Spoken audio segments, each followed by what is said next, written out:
Pilipinas, lupang pinangakuan.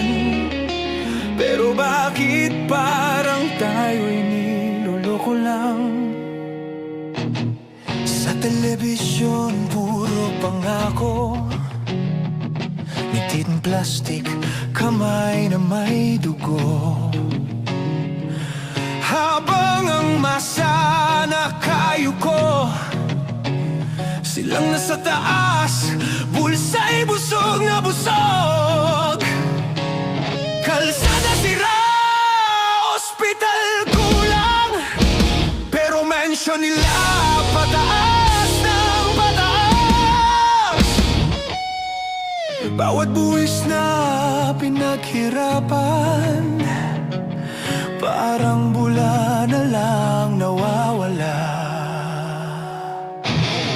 Ilang taon pa ba tayong tatahimik? Ilang sigaw pa bago nila marinig?